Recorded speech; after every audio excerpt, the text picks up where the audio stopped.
ہر قسم کی حمد، ہر قسم کی تعریف اللہ کے لیے ہے، اس کی مخلوقات کی تعداد کے برابر، عرش کے وزن کے برابر، اس کے کلمات کی سیاہی کے برابر۔ ہر قسم کی حمد اللہ کے لیے ہے جس نے تقدیریں مقرر کی، ہر چیز کی زندگی کی مدت کو لکھا، رات کو دن پر لپیٹا۔ ہر قسم کی حمد اللہ کے لیے ہے، اس کے احسانات پر اور اس کی وسیع نعمتوں پر ہم اس کی حمد بیان کرتے ہیں اور اس کا شکر ادا کرتے ہیں، اور ہر قسم کے گناہوں سے اس سے بخشش طلب کرتے ہیں۔ پیاری بہنوں، آج میں آپ کے ساتھ کچھ باتیں غفلت کے بارے میں کروں گی۔ ہر انسان کو یہ شکایت ہوتی ہے کہ اس کا دل غافل ہو جاتا ہے، اس پر غفلت چھا جاتی ہے، اور ہمارے بہت سے اعمال کے درست نہ ہونے کی وجہ بھی غفلت ہے۔ ہم غافل ہو جاتے ہیں، بے پرواہ ہو جاتے ہیں، بے حس ہو جاتے ہیں۔ اللہ سبحانہ و تعالیٰ نے بھی اس کا قرآن مجید میں ذکر کیا ہے۔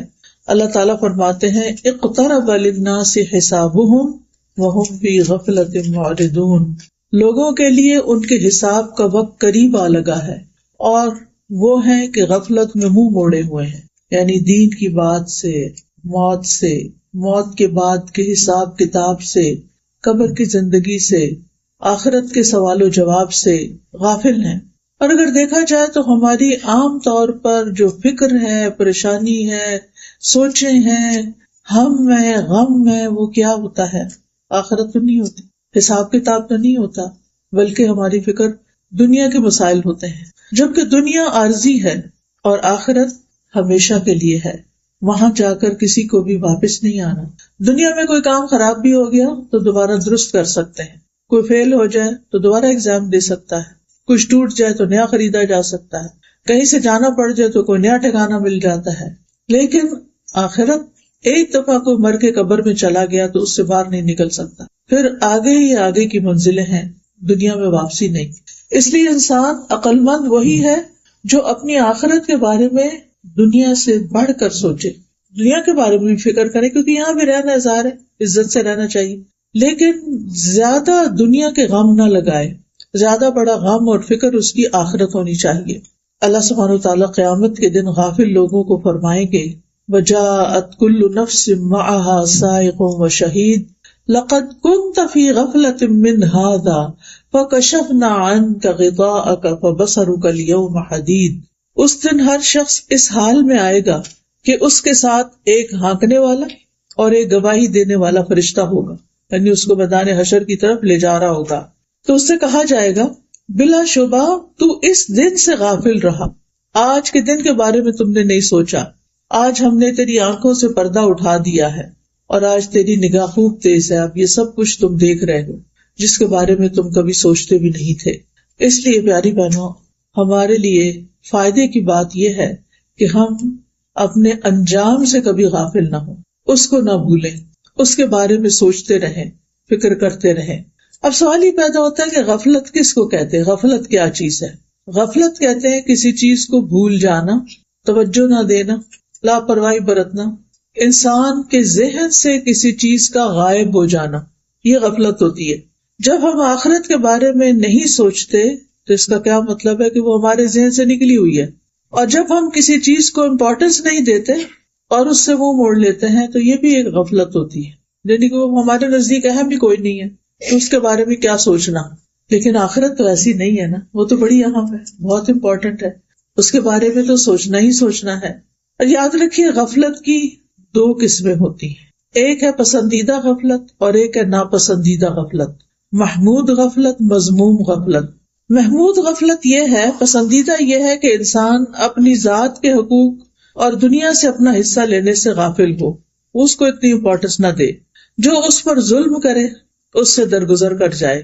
اگر انسان دیکھ بھی رہا ہے کہ کوئی اس کا حق مار رہا ہے یا کوئی اس کے ساتھ فیئر نہیں تو اس بات کو ایشو نہ بنائے، اگنور کر دے جیسے اس کو پتہ ہی نہ ہو۔ بعض لوگ ایسے ہوتے ہیں نا کہ آپ کو دھوکہ دے رہے ہوتے ہیں، آپ سے غلط بیانی کر رہے ہوتے ہیں اور آپ کو پتہ چل جاتا ہے، بعض اوقات آپ کے اپنے ہی بچے، تو آپ ہر وقت تو نہیں ہے نا کہ مجھے پتا ہے تم مجھے دھوکہ دے رہے ہو، مجھے پتا ہے تم میرے ساتھ یہ کر رہے ہو، نہیں کوئی بات نہیں، کرنے دو ان کو، مجھے پتا تو ہے ہی میں اس کا کوئی سد باب کرتی ہوں، ان کی کوئی اصلاح کرتی ہوں۔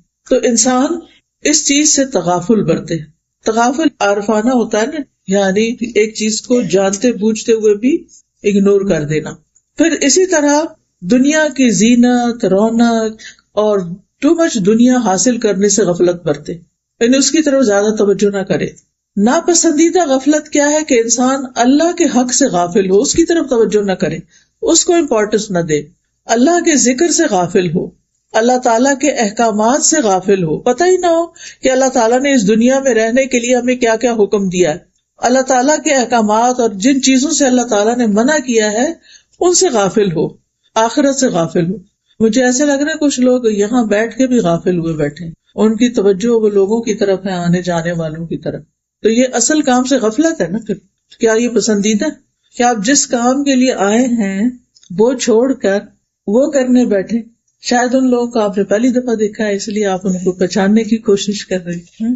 یہ قدرتی بات ہے، ہم سب کی ویکنس ہے، ہم بہت جلدی ڈسٹریکٹ ہو جاتے ہیں. کوئی کام کر رہے ہوتے ہیں، ادھر سے دھیان ہٹا کے کچھ اور دیکھنے لگے. خواتین کو خاص طور پہ سارے گھر کا خیال رکھنا، تو وہ جہاں بھی بیٹھتی ہیں، وہ گاڑی میں بیٹھتی ہیں تو ہسبینڈ کیسی ڈرائیونگ کر رہے ہیں اس کا خیال رکھ رہی ہوتی ہیں. وہ غافل ہو کہ نہ ہو، ہم غافل نہیں ہونے دیتے اپنے آپ کو. گھر میں بھی ہو تو اسی طرح ہر چیز پر نظر ہے، فلاں کیا کر رہا ہے، فلاں کیا کر رہا ہے، یہاں کیا ہو رہا ہے، وہاں کیا. پھر وہ جب مسجد آتے ہیں تو پھر وہاں بھی ایسے ہی ہوتا ہے، ادھر سے کون آ رہا ہے اور ادھر کون بیٹھ رہا ہے اور ادھر کیا ہو رہا ہے. تو تھوڑی دیر کے لیے اس کو چھوڑ دیں، جو میں بات کر رہی ہوں اس کی طرف توجہ دیں تاکہ یہاں سے کچھ لے کے اٹھیں. میں بھی دور سے آئی ہوں، آپ بھی پتہ نہیں کہاں کہاں سے آئے ہیں اپنے کام کاج چھوڑ کے، تو کچھ فائدہ اٹھائیں. تو بات میں یہ کر رہی تھی کہ ناپسندیدہ غفلت یہ ہے کہ انسان اللہ کے حق سے غافل ہو جائے، اپنی عبادات سے غافل ہو، اللہ کے ذکر سے غافل ہو، اللہ کے احکامات سے غافل ہو، ان چیزوں سے غافل ہو جن کا اللہ نے حکم دیا، ان چیزوں سے غافل ہو جن سے اللہ نے روکا ہے، اپنی آخرت اور اپنی انجام سے غافل ہو. یہ ناپسندیدہ چیز ہے. ابن الجوزی کہتے ہیں کہ لوگوں میں سب سے زیادہ مصیبت زدہ شخص وہ ہے جو اللہ سے غافل ہے، اللہ اور ان کے بیچ میں حجاب ہے، اور اس سے بھی زیادہ وہ کہ جس کو یہ پتہ ہی نہیں کہ وہ غفلت میں ہے. ایک تو ہے نا غفلت میں ہونا برا، اور ایک یہ کہ یہ پتہ ہی نہ ہونا کہ میں غفلت میں مبتلا ہوں، اس کا بھی احساس نہ ہونا.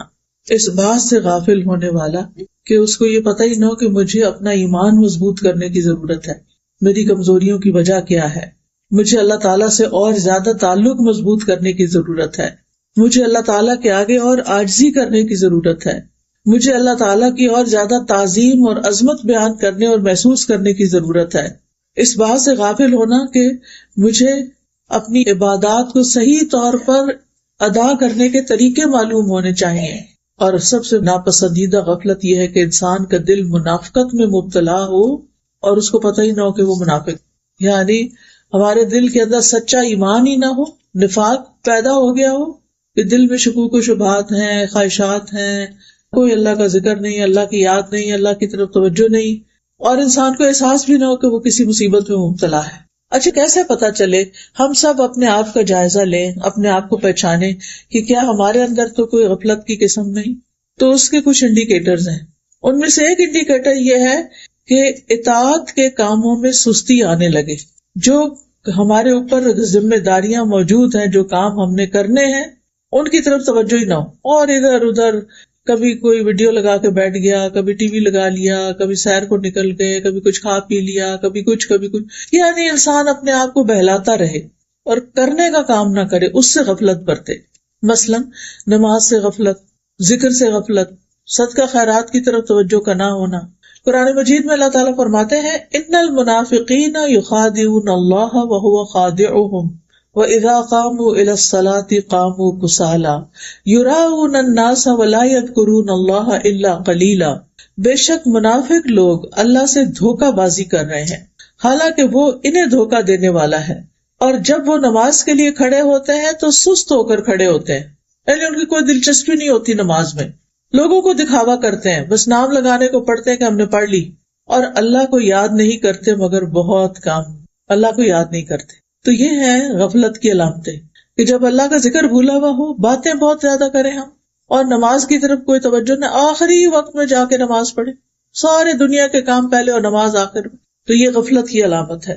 دوسری علامت گناہوں کو حقیر سمجھنا، یعنی بڑے بڑے بلنڈر سمجھ کے کہنا کوئی بات نہیں، پھر کیا وہ سارے ایسے کرتے ہیں، فلاں بھی تو کرتا ہے، فلاں بھی کرتا ہے. عبداللہ بن مسعود کہتے ہیں کہ مومن اپنے گناہوں کو ایسا محسوس کرتا ہے جیسے وہ کسی پہاڑ کے نیچے بیٹھا اور ڈرتا ہے کہ کہیں وہ اس کے اوپر گر نہ جائے، اور بدکار اپنے گناہوں کو مکھی کی طرح ہلکا سمجھتا ہے کہ وہ اس کے ناک کے پاس سے گزری اور اس نے اپنے ہاتھ سے بے پرواہی سے اشارہ کر کے اڑا دیا.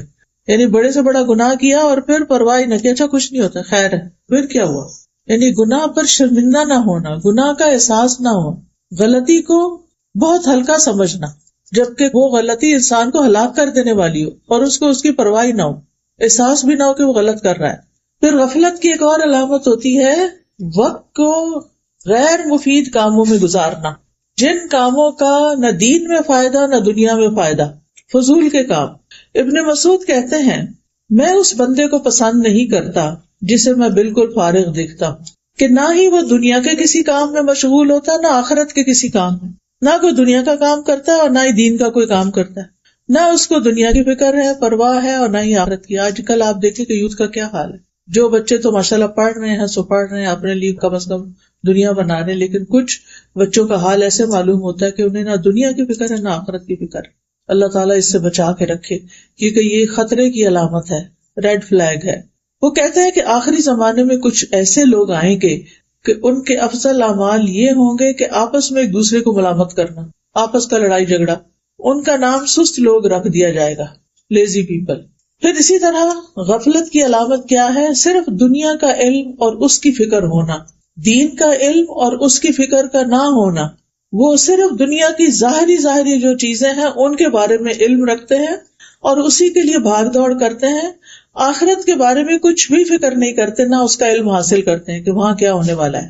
قرآن مجید میں اللہ تعالیٰ فرماتے ہیں فَأَعْرِضْ عَمَّنْ تَوَلَّىٰ عَنْ ذِكْرِنَا وَلَمْ يُرِدْ إِلَّا الْحَيَاةَ الدُّنْيَا ذَلِكَ مَبْلَغُهُم مِّنَ الْعِلْمِ إِنَّ رَبَّكَ هُوَ أَعْلَمُ بِمَنْ ضَلَّ عَنْ سَبِيلِهِ وَهُوَ أَعْلَمُ بِمَنِ اهْتَدَىٰ. لہٰذا آپ اس کی پرواہ نہ کیجیے جو ہمارے ذکر سے منہ موڑتا ہے. ایسا شخص دنیا کی زندگی کے سوا اور کچھ نہیں جانتا. ان کے علم کی پرواز بس یہیں تک ہے، صرف دنیا کی باتیں پتہ ہیں ان کو خوب.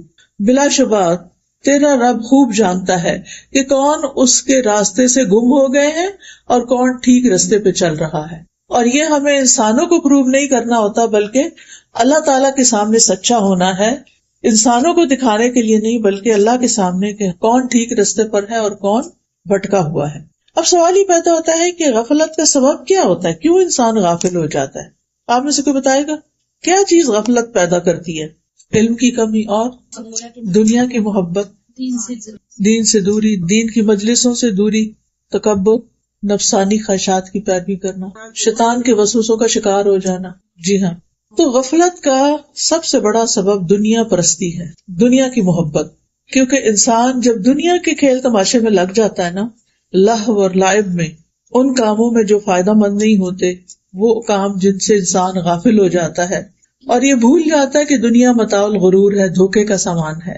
تو بہت زیادہ دنیا کی فکر کرنا، دنیا کی زندگی پہ راضی ہو جانا کہ بس ہم نے سب کچھ اچیو کر لیا، دین کی ضرورت ہی محسوس نہ کرنا. کچھ لوگ ہوتے ہیں نا، انہوں نے اپنی زندگی کے کچھ گول سیٹ کیے ہوتے ہیں، مثلاً میں نے ڈاکٹر بننا ہے، میں نے انجینئر بننا ہے، میں نے پروفیسر بننا ہے، وغیرہ وغیرہ، جو بھی ہر ایک کے مختلف گولز ہوتے ہیں. اور وہ اپنا بچپن، جوانی، اپنی عمر کا بڑا حصہ صرف اس گول کو اچیو کرنے کے لیے لگا دیتے ہیں. اس کے علاوہ انہیں کوئی فکر نہیں ہوتی کہ انہوں نے عبادات کس طرح ادا کرنی ہے، انہوں نے آگے اللہ کو کیا جواب دینا ہے، ایمان کے تقاضے کیا ہیں. کسی چیز کی طرف توجہ نہیں ہوتی ان، کیونکہ ان کو یہ سکھایا جاتا ہے کہ اگر تم دنیا میں کامیاب ہونا چاہتے ہو تو فوکسڈ رہو، ادھر ادھر مت. وہ دین کے علم کو یا دین کی بات کرنے کو بھی ڈسٹریکشن سمجھتے ہیں، حالانکہ ایسا نہیں ہے. دین کا علم تو ہمارے لیے کھانے پینے کی طرح ضروری ہے، تاکہ ہمارے ایمان کے درخت کو پانی ملتا رہے، غذا ملتی رہے اور روز ہی مضبوط ہوتا رہے، تاکہ پھل پھول لا سکے اور کبھی نہ مرجھائے، کبھی ہم اس راستے سے نہ ہٹیں. تو آپ دیکھیے کہ کچھ لوگ دنیا میں کسی خاص مقام تک پہنچنے کو اپنے لیے سکسیس کا، کامیابی کا ایک انڈیکیٹر سمجھتے کہ یہاں تک پہنچ گئے تو ہم سمجھے کامیاب ہو گئے، لیکن آخرت کو بھولے ہوئے ہوتے ہیں. نہیں پتا کہ اس سے پہلے آگے جانا پڑ جائے.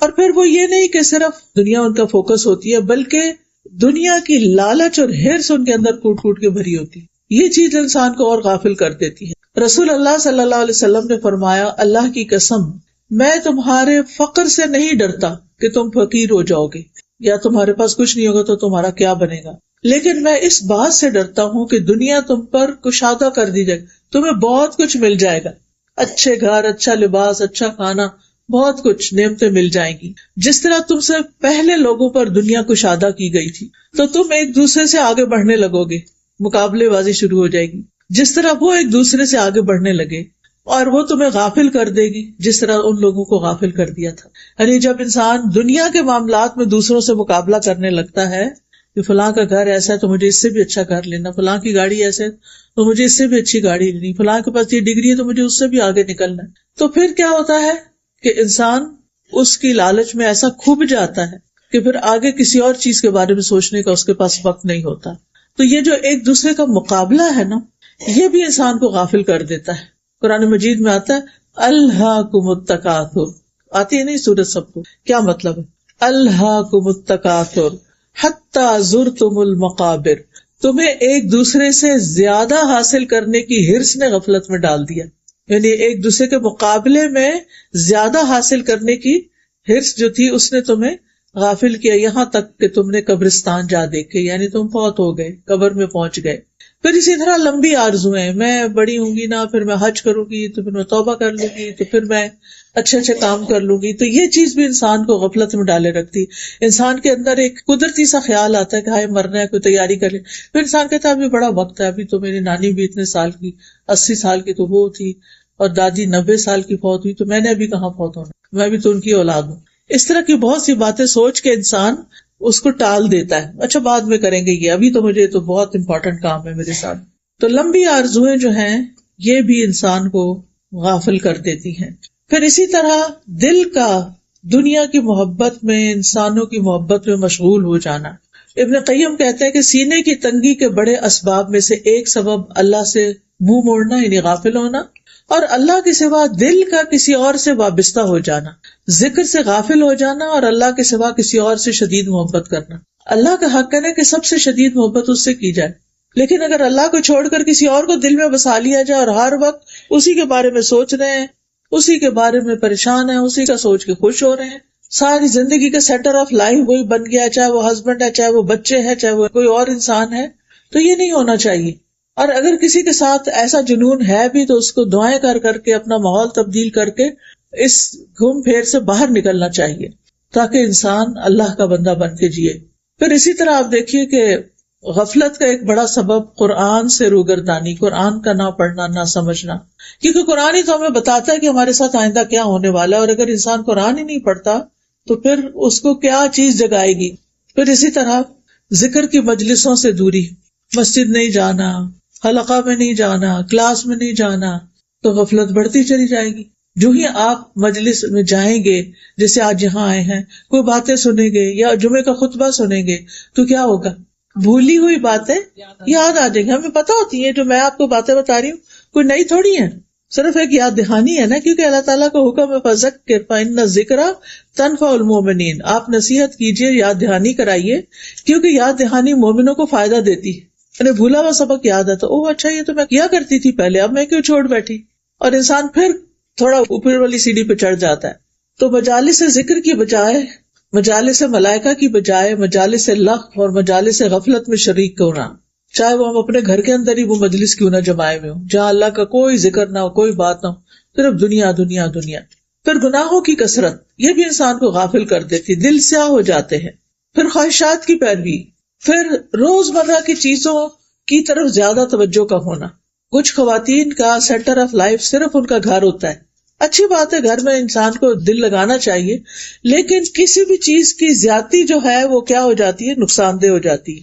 کسی بھی چیز کی زیادتی نقصان دہ ہو جاتی ہے۔ آپ گھر کو ضرور لک آفٹر کریں، اپنی کراکری کو گنتے رہا کریں، اپنی چمچ بھی گن گن کے رکھا کریں، اور برتنوں پہ اسکریچ بالکل نہیں آنے دیا کریں، کچن کا فلور بالکل اتنا کہ شکل نظر آئے اس میں، یہ اچھی بات ہے۔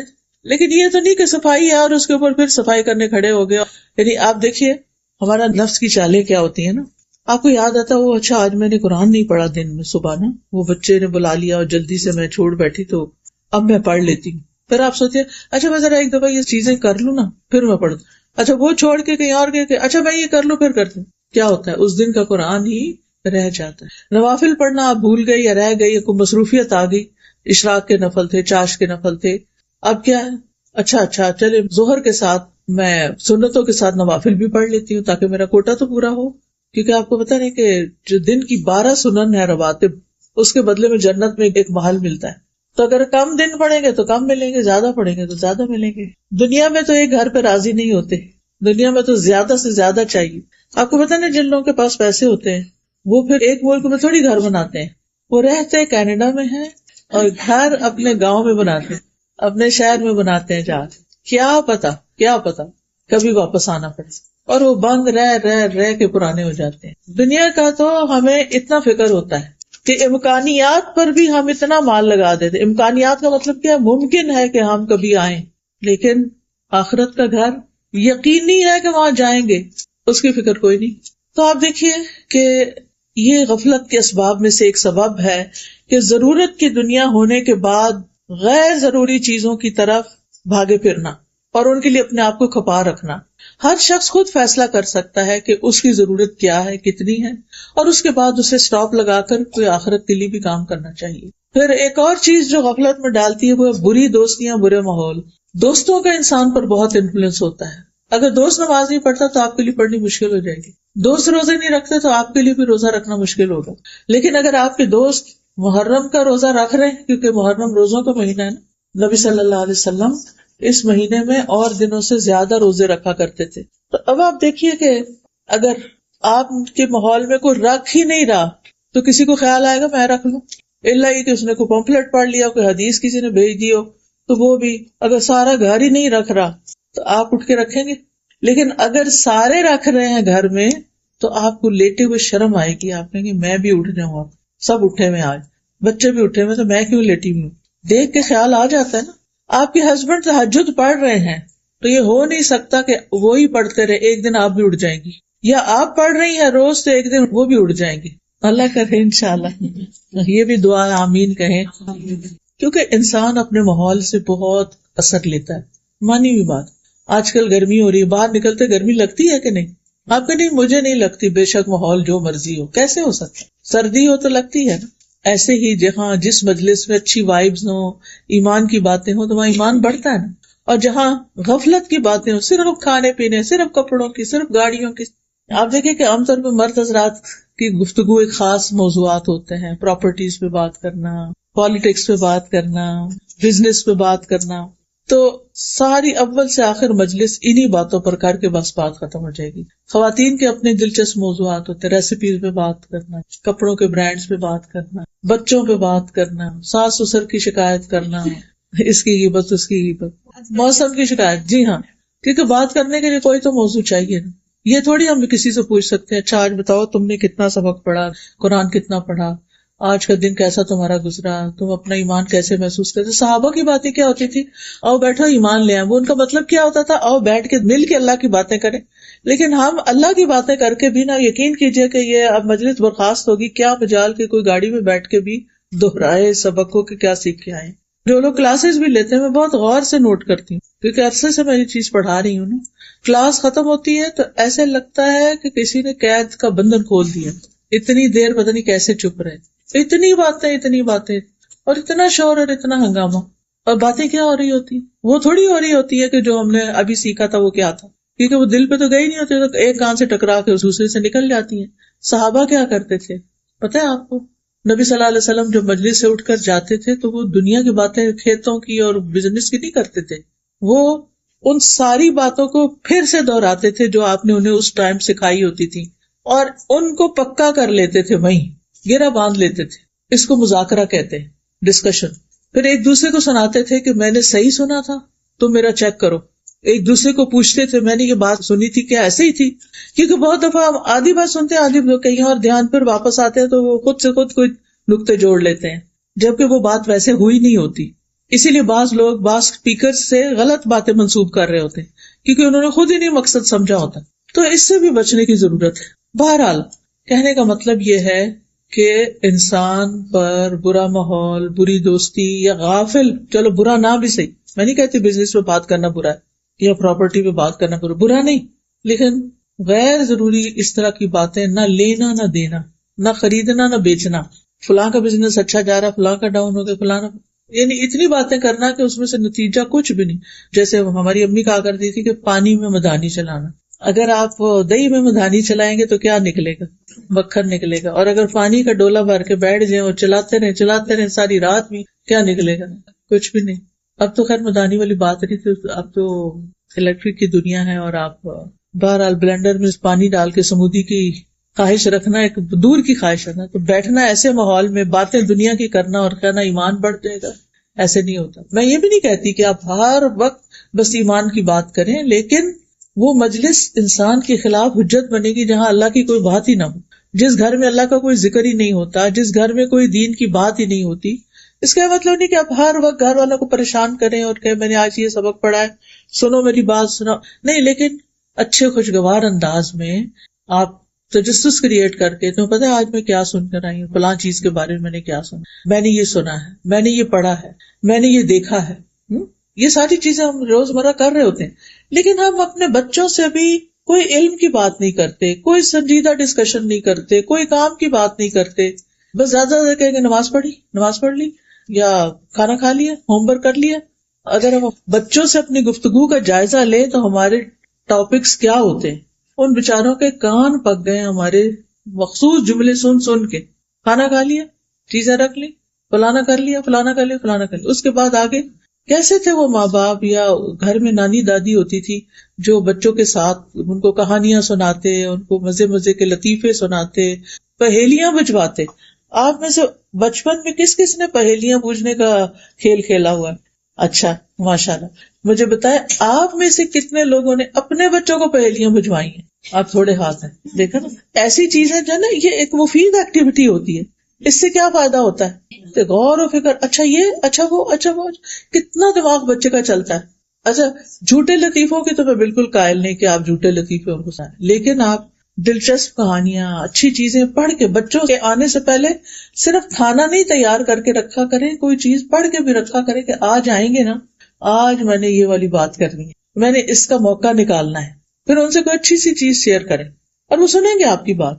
تو بہرحال چونکہ ہم خود ایک روٹین میں بس وہی سوچیں جو سویرے اٹھے یا خواب کوئی دیکھ لیا بس پریشان، اور پھر وہی سوچے لے کے کام کر رہے ہوتے ہیں بھاری قدموں کے ساتھ. بچے آتے ہیں تو موڈ آف ہے، کوئی ان سے بات نہیں، بےچارے خود ہی اکیلے بیٹھ کے کھا پی کے اٹھ جاتے ہیں. خود ہی نکالو فریج میں سے دودھ اور لے لو وہ سینڈوچ ہو کھا لو کچھ. تو پھر ایسی تربیت کیسی ہوگی نا. تو ہمیں گھر میں ماحول بنانا ہے، سمجھ آئی؟ اور ماں جو ہے نا اس سے روشنی ہوتی ہے گھر میں، وہ ماحول بناتی. آپ جب اسمائل کرتی ہیں سارا گھر اسمائل کرتا ہے، اور آپ کا جب موڈ آف ہوتا ہے تو پھر گھر میں مزہ نہیں آتا. تو اس سے بچنا ہے. کتنا بھی کام کرنا پڑے وَلِرَبِّكَ فَاصْبِرْ، اللہ کی خاطر کریں اور صبر کریں اور اپنی تھکاوٹ کا اظہار ہر وقت نہ کریں. اور پھر گھر کے علاوہ اپنے دوستوں کا بھی انتخاب صحیح کریں. ایسے دوستوں سے فاصلہ رکھیں کہ جو آپ کو بہت غافل کرتے ہیں، فضول کی باتیں کرتے ہیں اور غفلت میں پڑے ہیں اور آپ کو بھی ڈالتے ہیں. اچھا اب اس کے نقصان بھی ہیں غفلت میں پڑنے کے. جب انسان ایک کانشیس لائف نہیں گزارتا، تقویٰ والی لائف نہیں گزارتا، تو پھر اس کے نقصان بھی ہوتے. سب سے پہلی بات یہ کہ انسان کا دل تنگ پڑتا ہے، زندگی تنگ ہو جاتی ہے، انسان بے حصہ ہو جاتا ہے، اس کی زندگی میں کوئی مزہ نہیں رہتا. آپ دیکھیں نا کہ جب آپ ایسی بات کرتے ہیں کہ جس میں کوئی سسپینس ہوتا ہے تو سارے گھر والے کو آنکھیں کھل جاتی ہیں اور گیس کرنے لگتے ہیں. اچھا مثلاً بچے گھر آئے اسکول سے تو آپ کہتے ہیں میں نے اور تمہارے بابا نے ایک پلان بنایا ہے، گیس واٹ، مثلاً سوال کر دیا. اچھا ہم ہالیڈیز میں جائیں گے، یا آپ کہتے ہیں ہم نے کہیں جانے کا پلان کیا. پھر تو آپ دیکھیں کیسے وہ باتیں کرتے ہیں. اکثر مائیں کہتی ہیں باتیں نہیں کرتے بچے کیونکہ ہمیں باتیں کرنی نہیں آتی، ہم ان کا دماغ نہیں جگاتے، خود سوئے میں ان کو سلائے رکھتے. تو آپ ان سے ایسے سوال کریں کہ جس کے بارے میں ان کی دلچسپی بھی ہو اور پھر وہ آپ کی ڈسکشن میں حصہ بھی لیں. ورنہ کیا ہے کہ آپ کا دل بھی اداس رہے گا، بچوں کا بھی، کوئی آپس کی بانڈنگ نہیں، کوئی گھر میں مزہ نہیں، کوئی کچھ بھی نہیں. تو زندگی تنگ ہو جاتی ہے. مینٹل ہیلتھ ایشوز کتنے زیادہ ہوتے جا رہے ہیں. کیا وجہ ہے؟ کیونکہ اکثر لوگ تنہائی کا شکار ہیں. کچھ لوگ لوگوں میں رہتے ہوئے بھی تنہا ہیں. کیوں؟ کسی سے بنتی نہیں، کسی کے ساتھ بات ہی نہیں کر پاتے، نہ ہسبینڈ سے بنتی ہے، نہ بچوں سے بنتی ہے، نہ دوستوں سے بنتی ہے، بس پھر اپنی دنیا میں ہے، مجھے نہیں کسی سے ملنا، میرے گھر کوئی نہ آئے، میں نہیں یہ کال اٹینڈ کر رہی. یہ کس چیز کی علامت ہے؟ خوشحال زندگی کی نہیں، یہ تو ہیلدی لائف نہیں ہے. وجہ کیا ہے؟ وجہ غفلت، کچھ ہے نہیں کرنے کو، کوئی پرپز نہیں لائف میں. پھر انسان سوچنے سمجھنے کی صلاحیت سے محروم ہو جاتا ہے، دماغ کام کرنا چھوڑ دیتا ہے. ایک اور نقصان یہ کہ شیطان انسان پہ مسلط ہو جاتا ہے. ایسے شخص کی عبادات میں بھی کوئی لطف نہیں ہوتا، قبول بھی نہیں ہوتی، دعائیں قبول نہیں ہوتی، کیونکہ وہ غفلت سے کر رہا ہوتا ہے، دھیان کہیں اور ہوتا ہے. رسول اللہ صلی اللہ علیہ وسلم نے فرمایا، اللہ سے قبولیت کے یقین کے ساتھ دعا مانگو کہ میں کر رہا ہوں، اللہ ضرور سنے گا. وہ جیسے لوگ بارش کے لیے نکل رہے تھے نا دعا کرنے، تو ایک شخص نے اس میں سے چھتری اٹھا لی، کہا کہ یہ کیا، ابھی تو بارش ہی نہیں، تم چھتری لے کے. اس نے کہا کہ مجھے اتنا یقین ہے کہ ہم دعا کریں گے تو بارش برسے گی، ایسا یقین ہو اللہ پر. فرمایا جان لو کہ بے شک اللہ غافل اور لہو و لعب میں مشغول دل کی دعا قبول نہیں کرتا. یعنی جس کا دھیان ہی نہیں ہے دعا کرنے میں، اس کی دعا نہیں قبول ہوتی. اور جب ان سے کہنا دعا کرو گے تو بہت دعائیں کی ہیں، یہ نہیں دیکھتے کہ کوالٹی کیا ہے ان دعاؤں کی. اور سب سے بڑا نقصان اس غفلت کا یہ ہے کہ قیامت کے دن انسان کو سخت ریگریٹس ہوں گے کہ میں کیوں سوئے ہوئے زندگی بسر کر کے آیا، کیوں میں نے آنکھیں بند کی ہوئی تھی. سورۃ الفجر میں آتا ہے وَجِیءَ یَوْمَئِذٍ بِجَہَنَّمَ یَوْمَئِذٍ یَتَذَکَّرُ الْإِنسَانُ وَأَنَّىٰ لَهُ الذِّکْرَىٰ یَقُولُ یَا لَیتَنِی قَدَّمْتُ لِحَیَاتِی. اور جہنم اس دن سامنے لائی جائے گی. اس دن انسان نصیحت تو قبول کرے گا، مگر اس وقت اسے نصیحت سے کیا حاصل ہوگا؟ کہے گا کاش میں نے اپنی زندگی کے لیے کچھ آگے بھیجا ہوتا، کاش میں نے اپنی زندگی کے لیے کچھ آگے بھیجا، کاش میں دنیا میں اپنے وقت کا صحیح استعمال کرتا، یہاں کے لیے کچھ تیار کر کے بھیجا ہوتا. اور اب کیا ہے کہ غفلت کا علاج کیسے کرے. ٹھیک ہے نا، بیماری تو پتہ چل گئی، اب کرے کیا؟ سب سے پہلی بات یہ کہ آپ اس بات کی لسٹ بنائیں کہ آپ کے فرائض کیا کیا ہے، آپ کی ڈیوٹیز کیا کیا ہے، حقوق اللہ کے حوالے سے، حقوق العباد کے حوالے سے. کیونکہ کچھ لوگ ایسے ہوتے ہیں کہ وہ کہیں پر بھی ہوں اپنے فرائض کو نہیں بھولتے، اپنی ذمہ داریاں پوری کرتے ہیں. سورۃ نور میں آتا ہے رجال لا تلہیہم تجارۃ ولا بیع عن ذکر اللہ واقام الصلاۃ وایتاء الزکاۃ یخافون یوما تتقلب فیہ القلوب والابصار.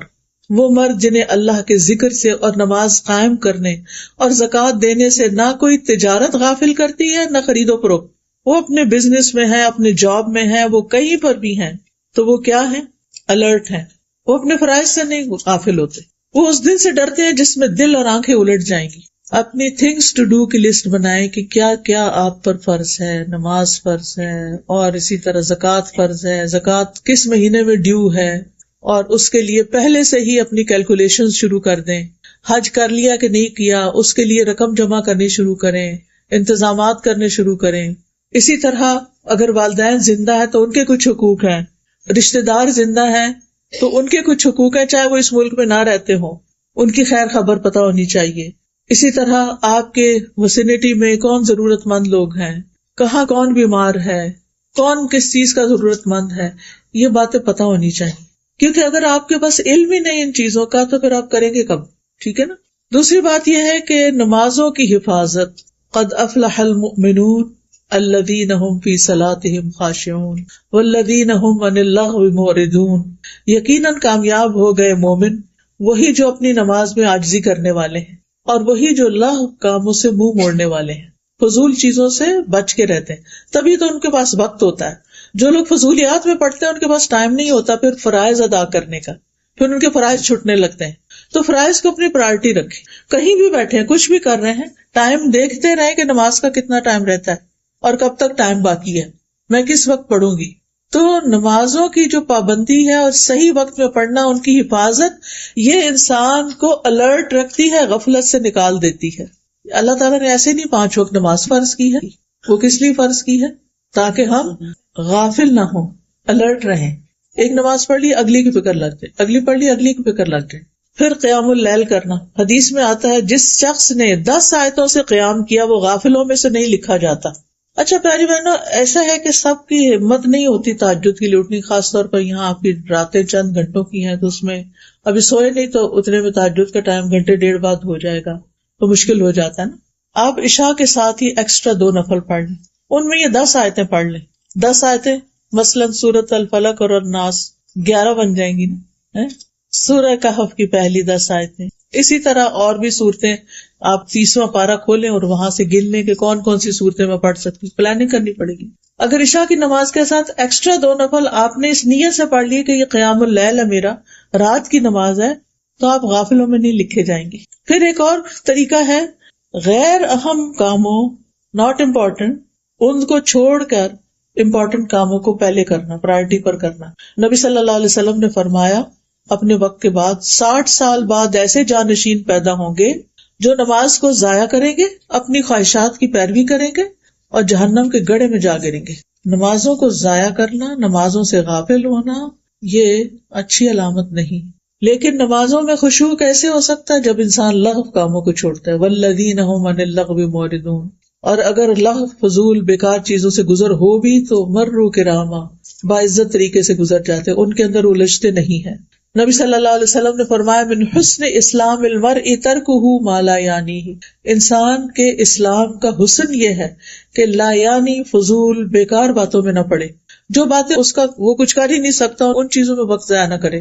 رسول اللہ صلی اللہ علیہ وسلم نے فرمایا ایک نماز کے بعد دوسری نماز کے ان دونوں کے درمیان کوئی لغو باتیں نہ ہو، علیین میں اندراج کا باعث ہے. یعنی آپ کا اعمال نامہ علیین میں پہنچے گا، جس کو آپ مرنے کے بعد جب آپ کی روح علیین میں پہنچے گی تو وہ دیکھ لیں گے آپ. لیکن 2 نمازوں کے بیچ میں کیا نہیں کرنا؟ لغو. ایک اور چیز یہ کہ ایسی چیزیں جس کے بعد آپ کو پتہ چلے کہ آپ کا دل بجھ گیا ہے، غافل ہو گئے، پھر اس چیز کو چھوڑ کہ میں نہیں آئندہ وہاں نہیں جاؤں گی، فلانا کام نہیں کروں گی کیونکہ میرے دل کی حالت اچھی نہیں رہی. واپس اپنے آپ کو اوپر چڑھائیں، سیڑھی جس سے اترے ہیں، اپنا ایمان بڑھائیں اور آئندہ ایسی جگہوں سے پرہیز کریں. ٹھیک ہے نا. ابن قیم نے اپنی کتاب الداء والدواء، دوائے شافی، آپ میں سے کسی نے اس کتاب کا نام سنا؟ دوائے شافی کس نے؟ ایک ہاتھ کھڑا، 2 3 4. چلے الحمدللہ آپ نے کورس لیا ہوا. بہت ہی اچھی کتاب ہے امام ابن القیم کی، جن کا میں یہاں ریفرنس دے رہی ہوں. پڑھنے والی کتاب ہے، لیکن چونکہ اردو مشکل ہے تو میں نے اس کو پڑھا دیا تھا تاکہ آسانی ہو جائے. اگر پڑھ نہیں سکتے تو سن ہی لیں. ابن قیم کہتے ہیں کہ جو آدمی آپ سے یہ سوال کرے کہ میں کھیلوں کے مقابلے اٹینڈ کرنا چاہتا ہوں، یہ دیکھنا چاہتا ہوں، اس کا کیا نقصان ہے؟ تو کہنے لگے کہ تم جن چیزوں کی حفاظت کرنے کا اہتمام کرتے ہو ان میں سب سے قیمتی چیز وقت ہے. لیکن میں سمجھتا ہوں کہ تمہارے نزدیک وہ بڑا آسان ہے وقت ضائع کر دینا. وقت واقعی سب سے قیمتی ہے، سونے چاندی سے زیادہ قیمتی ہے وقت. اور آج کل آپ دیکھیں لوگوں کے پاس وقت ہی نہیں دے پاتے. ماں باپ کے لیے وقت نہیں اور کس کے لیے ہوگا؟ ایک فون کال تو اس کے لیے بھی مشکل ہوتی ہے. چلے فون کال تو نہیں، جو دنیا سے جا چکے ان کو دعا تو کر سکتے ہیں، لیکن ہم میں سے کتنے لوگ ہیں جو توجہ سے ان کے لیے دعا بھی کرتے ہیں؟ الحمدللہ، شکر ہے کہ کچھ لوگوں نے ہاتھ کھڑے کیے ہیں. الحمدللہ. یہ ماں باپ کو وقت دینا ہے. زندگی میں ہو تو ملاقات کریں، کال کریں. ہر روز تو یہاں سے نہیں جا سکتے ان کے پاس، لیکن ان کے ساتھ ویڈیو کال کر کے بات کر لیں، ان کا دل خوش کر دیں. وہ کتنی دعائیں دیں گے آپ. جب آپ کا خیال آئے گا وہ کہیں گے کہ کتنی اچھی ہے میری بیٹی، میرا دل خوش کر دی. ماں باپ کو آپ کا مال نہیں چاہیے ہوتا، ماں باپ کو آپ کی اور چیزوں سے نہیں دلچسپ، ماں باپ کو آپ کی توجہ اور محبت اور دعا اور پیار اور وہ چیزیں چاہیے ہوتی. زندہ ہو تو گفٹ بھی دیں ان کو، اور اگر دنیا سے چلے گئے ہیں تو ان کی طرف سے صدقہ بھی کیا کریں. اور جب اپنا کرتے ہیں نا ساتھ ان کا بھی صدقہ کرتے ہیں ان کی طرف سے. یعنی بعض کو تو خاص ان کی طرف سے، لیکن جب بھی آپ کریں ایک نیت کر لیں، یا اللہ جو بھی میں صدقہ کرتی ہوں اس میں میرے ماں باپ کو ثواب شامل رکھ. تو یہ ان کا حق ہے نا. ٹھیک ہے نا. اگر آپ ان کے لیے اداس نہیں ہوتے کیونکہ آپ اپنے بچوں میں ہیں تو وہ تو آپ کے لیے اداس ہوتے ہیں. یعنی یہ بھی اتنی عجیب بات ہے نا. ماں باپ اپنے بچوں میں ان کا دل ہوتا ہے اور بچوں کا اپنے بچوں میں دل ہوتا ہے. پیچھے پلٹ کے نہیں دیکھتے ہم. تو جب آپ کا دل اپنے بچوں میں ہو نا تو سوچا کریں کہ میرے ماں باپ کا بھی مجھ میں ایسے ہی ہے. یعنی ہم بازو کا مڈل ایج میں آ جاتے ہیں نا جہاں ہمارے بچے ہوتے ہیں اور ادھر سے ماں باپ بھی زندہ ہوتے ہیں، 2 طرف رشتے اللہ نے قائم رکھے ہوتے ہیں. تو یہ وقت بڑے امتحان کا ہوتا ہے. ایک طرف بچے کھینچتے ہیں، ایک طرف ماں باپ کھینچتے ہیں. تو ہمارا رجحان کس طرف ہوتا ہے؟ بچوں کی طرف. ہونا بھی چاہیے، ان کی ضرورت ہے، چھوٹے ہیں ابھی. لیکن اتنی توجہ اپنے بچوں کو نہ دے کہ ماں باپ ترستے رہ جائیں آپ کی شکل دیکھنے کو، آپ کی آواز سننے کو. اور یہ یاد رکھیں تھوڑے دن کے لیے ہوتے ہیں، ماں باپ ہمیشہ ساتھ نہیں رہتے، پھر چلے جاتے ہیں، پھر ریگریٹس رہ جاتے ہیں. وہ نہیں ہونے چاہیے. جن کے ماں باپ زندہ ہے نا وہ خوب فائدہ اٹھا لیں. تو بہرحال وہ کہتے ہیں کہ تمہارے لیے وقت ضائع کرنا بڑا آسان کام ہے. تم کھیل کے مقابلوں کو دیکھنے میں ایک دن کے 3 گھنٹے گزارتے ہو. کیا ان گھنٹوں میں اللہ کے ذکر میں سے کچھ ہوتا ہے؟ کچھ نہیں، ہرگز نہیں. کیا ان گھنٹوں میں اللہ کی اطاعت میں سے کوئی چیز ہوتی ہے؟ ہرگز نہیں. کیا ان میں اللہ کی عبادات میں سے کچھ ہوتا ہے؟ ہرگز نہیں. اور یہ محض اوقات کو بیکار کرنا ہے. چھٹیوں کا وقت آیا، تمہیں کیا معلوم چھٹیاں کیا ہیں. تو اے اللہ کے بندو وقت کے ساتھ کیا کرنا چاہیے سوچ کے رکھو.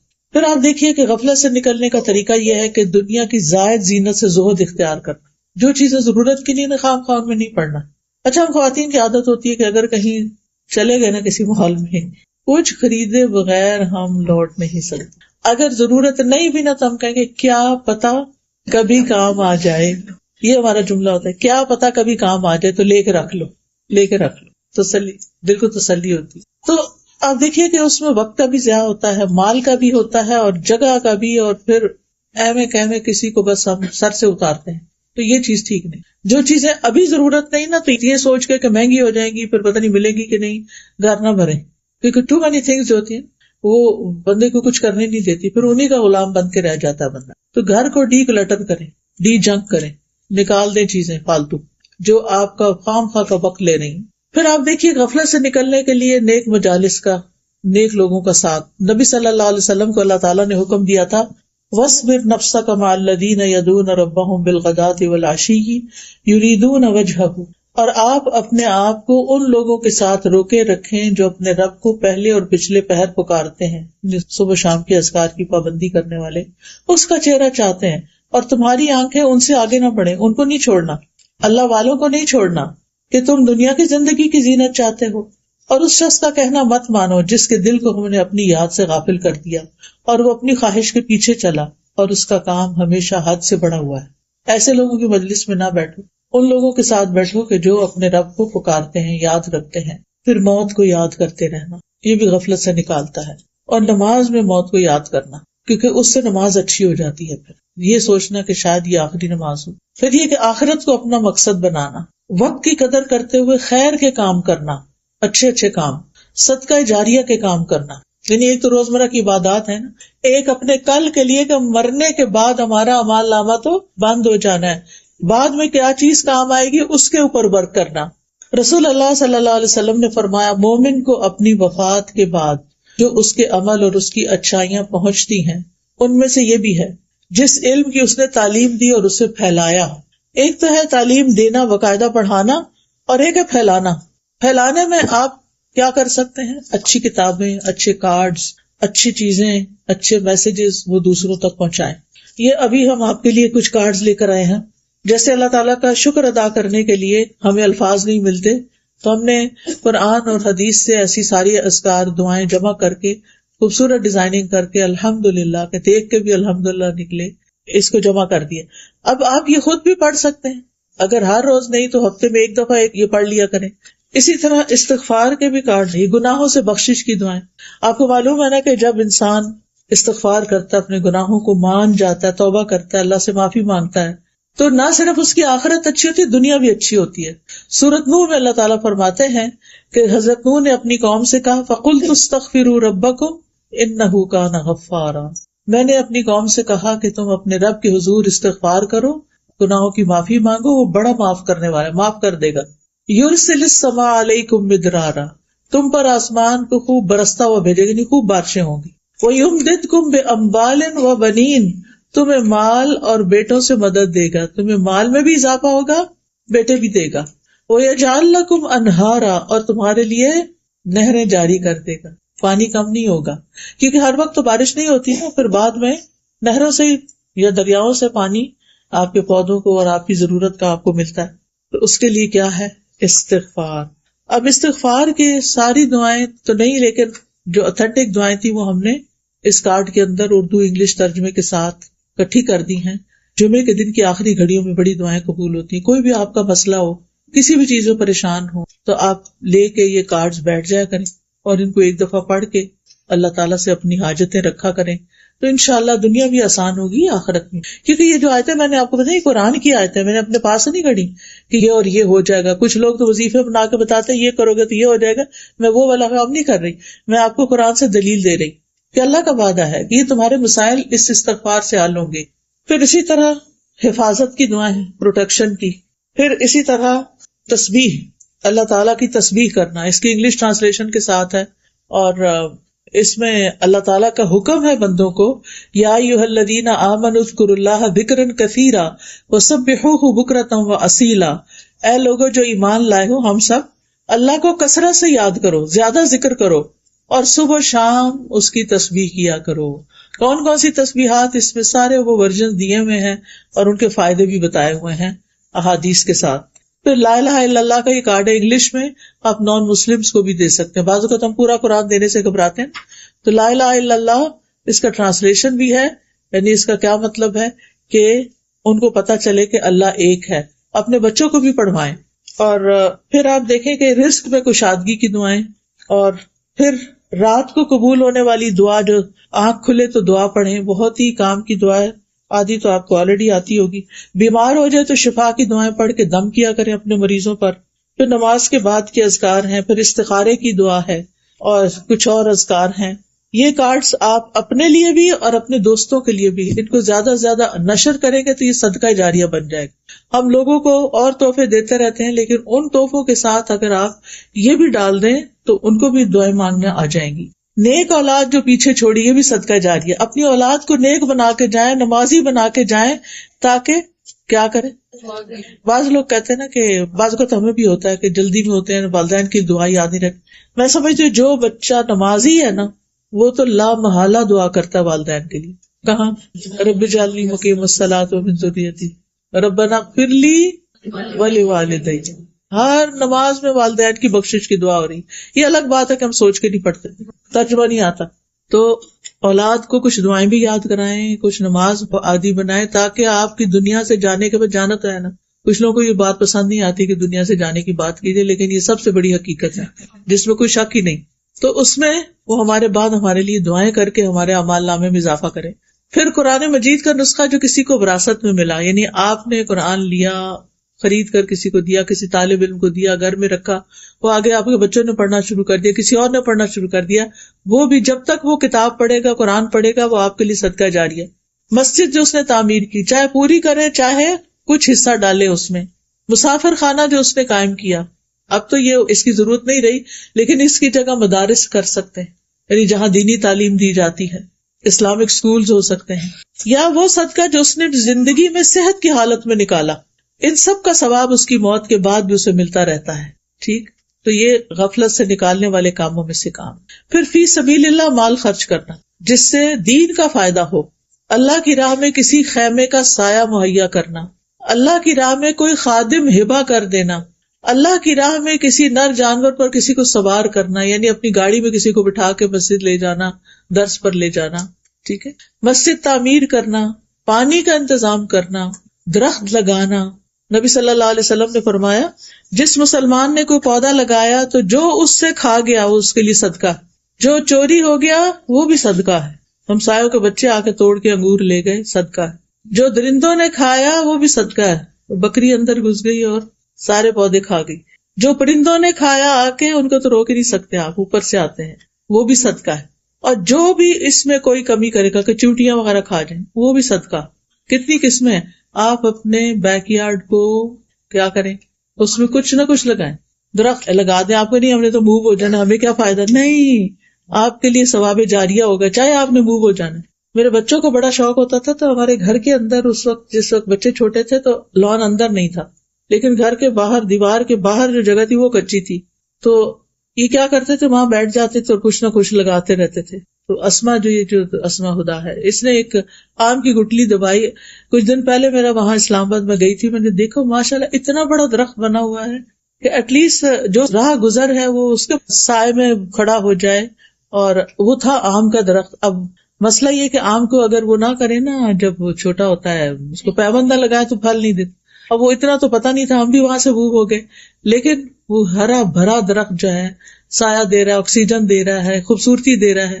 تو اسی طرح آپ بھی لگا چھوڑیں، کوئی اور فائدہ اٹھائے گا. دیکھیں آج ہم جو درخت دیکھ رہے ہیں، آج راستے میں آتے ہوئے خوبصورت خوبصورت درخت تھے، کیا ہمیں پتا کس نے لگائے؟ نہیں پتا، لیکن ہم اس سے فائدہ اٹھا رہے ہیں. آج ہمارے لگائے ہوئے سے کوئی اور فائدہ اٹھا لے گا. اسی طرح مسافروں کی ضروریات کا خیال رکھنا، یتیم اور مسکین پر خرچ کرنا. یتیم کے سر پہ ہاتھ پھیرنا جو ہے نا، یہ غفلت دور کرنے کا ذریعہ ہوتا ہے. غریب لوگوں کے پاس بیٹھنا، ان کا خیال کرنا.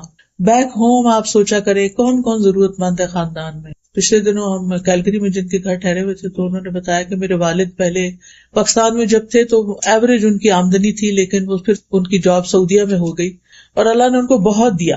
کہتے جب اللہ نے ان کو بہت دیا تو انہوں نے بجائے اس کے کہ ہمیں بہت عیش و عشرت کراتے، انہوں نے خاندان کے سارے لوگوں کی لسٹیں بنا لی کون کون ضرورت مند ہے، اور خود بنا کے خود ان کو پیسے بھیجا کرتے تھے. اچھا پھر انہیں کسی کا پتہ چلتا تو میری اماں کہتی تھی آپ نے پھر ایک اور ایڈ کر لیا، ہمارے لیے بھی کچھ چھوڑے. تو اب ان میں سے ایک ایک بچہ جو اتنے خیر کے کام کر رہا ہے ہوتا ہے، تو اس کی برکت اولاد میں بھی ہوتی ہے، گھر بار میں بھی ہوتی ہے. آپ رشتے داروں پہ خرچ کرتے ہیں تو آپ کی عمر میں بھی برکت ہوتی ہے اور آپ کے مال میں بھی برکت ہوتی ہے. تو اپنے مال میں دوسروں کو حصہ دار بنائیں جن کا حصہ اللہ نے آپ کے مال میں رکھ دیا. تو اللہ تعالیٰ سے دعا ہے کہ اللہ تعالیٰ ہمیں اس پر عمل کرنے کی توفیق دے. سبحان اللہ والحمد للہ ولا الہ الا اللہ واللہ اکبر ولا حول ولا قوة الا باللہ العلی العظیم. اللہم صلی علی محمد وعلی آل محمد کما صلیت علی ابراہیم وعلی آل ابراہیم انک حمید مجید. اللہم بارک علی محمد وعلی آل محمد کما بارکت علی ابراہیم وعلی آل ابراہیم انک حمید مجید. ربنا آتنا فی الدنیا حسنۃ وفی الآخرۃ حسنۃ وقنا عذاب النار. ربنا لا تزغ قلوبنا بعد إذ هديتنا وهب لنا من لدنك رحمة إنك أنت الوهاب. اللهم إني أعوذ بك من العجز والكسل والجبن والبخل والهرم والقسوة والغفلة والعيلة والذلة والمسكنة، وأعوذ بك من الفقر والكفر والفسوق والشقاق والنفاق والسمعة والرياء. اللهم احسن عاقبتنا في الامور كلها واجرنا من خزي الدنيا وعذاب الاخرة. اللهم رحمتك ارجو فلا تكلني الى نفسي طرفة عين واصلح لي شاني كله لا اله الا انت. یا اللہ یا رحمان یا رحیم، اللہ جتنی بہنیں آئی ہیں ان سب کا آنا قبول فرما، ان سب کو اجر عظیم عطا فرما، ان کے تمام مسائل حل فرما، ان کی بیماریاں دور فرما، ان کے رنج و غم دور فرما، ان کو اپنے وقت کی قدر سکھا، ان کو بہترین کام کرنے کی توفیق عطا فرما. اللہ ہم سب کے والدین پر اپنی رحمت فرما. اللہ ہم سب کی اولادوں کو ایمان پر قائم رکھنا، انہیں ہمارے لیے صدقہ جاریہ بنا دینا. اللہ ہمیں دین کے کاموں میں دل کھول کے خرچ کرنے کی توفیق عطا فرما. یا اللہ ہمیں دین کا بہترین نفع مند علم عطا فرما اور اس علم پر عمل کی توفیق عطا فرما. اللہ ہماری نمازیں بہت اچھی ہو جائیں. یا اللہ ہمارے سارے کاموں میں اخلاص پیدا کر دے، ہر طرح کی ریاکاری سے بچا لے. یا اللہ ان بہنوں کے دلوں میں جو دعائیں ہیں، نیک تمنائیں ہیں، اللہ ان کو پورا کر دے. اللہ ان پر اپنی رحمت نازل فرما. اللہ ان کی ہر مشکل آسان فرما، ان کے دلوں کی دعائیں قبول فرما. اس مسجد پر اپنی خیر و برکت نازل فرما. یا اللہ مسلمانوں کے بچوں اور نسلوں کی حفاظت فرما. اللہ جس ٹیم نے، جن والنٹیئرز نے یہ پروگرام ارینج کیا ہے ان سب کو جزائے خیر عطا فرما اور ان کے لیے اس مجلس کو صدقہ جاریہ بنا. ربنا تقبل منا انک انت السمیع العلیم وتب علینا انک انت التواب الرحیم. وصلی اللہ تعالی علی خیر خلقہ محمد وعلی آلہ واصحابہ واہل بیتہ اجمعین برحمتک یا ارحم الراحمین.